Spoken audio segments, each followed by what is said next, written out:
My media literacy is dead, and I didn't even know until I watched Vinland Saga, the 35th highest rated anime of all time, beating animes like Attack on Titan and Jujutsu Kaisen. However, I have a habit of forgetting about 90% of the anime I watch, solely because I'm not paying attention. I consume it, I move on, and honestly, that's been my whole approach, with my rating scale consisting of this is not good and this is good, never truly understanding why. So I watched it again and saw something I completely missed the first time. Thorfinn and Canute are foils, and in that moment, I realized, what else have I been missing? So this is me trying to actually understand something for once, and by the end, it changed how I watched everything. Let's start with painfully admitting that I didn't know what a foil was. A foil is someone in the story who is the exact opposite of the main character. Yes, I did learn this in school, but I've never been the student to actually apply lessons to my life. Originally, I saw how different Canute responded to similar events to Thorfinn. Now I have the label, which is what I needed to further understand what I was thinking. When I wrote down said understandings, I proceeded to make a huge mistake. A key aspect to analysis that I was missing was articulation. This gap of having a feeling and explaining it took me down a much bigger rabbit hole than I was expecting. I started at the beginning, Thorfinn and Canute's first time meeting each other. The direct differences were obvious. Although they were the same age, they were raised in two different worlds. So I did what most people do when their teacher asks them for more out of their writing. I overdid it. How do they look? How do they react? How do others around them speak to them? I was analyzing for over 10 minutes a scene that took less to create. Canute didn't have more shadow here as a metaphor, it's just shadow. I had confused quantity with quality. And I also started performing. Midway through that disaster, I caught myself using words I have never used before in conversation. I was writing to sound smart, not to understand something. What started as a language problem had become an ego problem. And to break an ego, you have to break its foundation. Starting at square one, I started looking back at literary tools I learned in school. The hero's journey, 3-act structure, character arc structures, etc. Spending time reading about the meaning of everything. Building the understanding.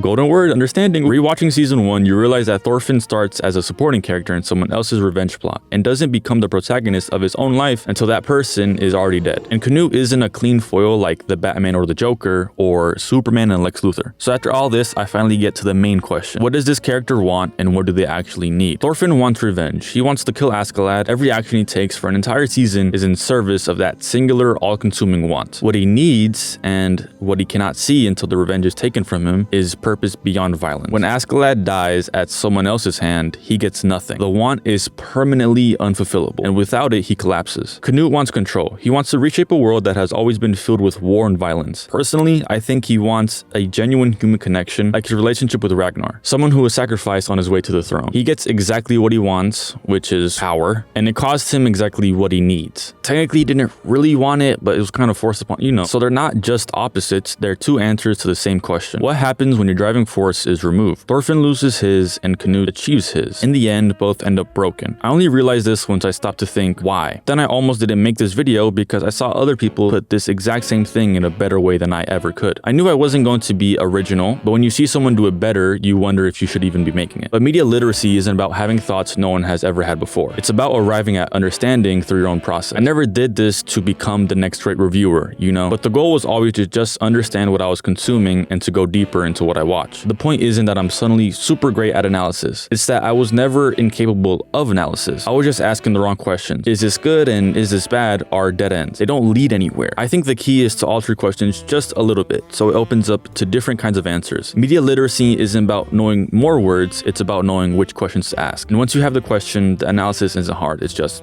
paying attention. Now, if you've ever had a similar experience, like you watched the show and then you went back and it changed your life, tell me what it was in the comments. I'm building a list.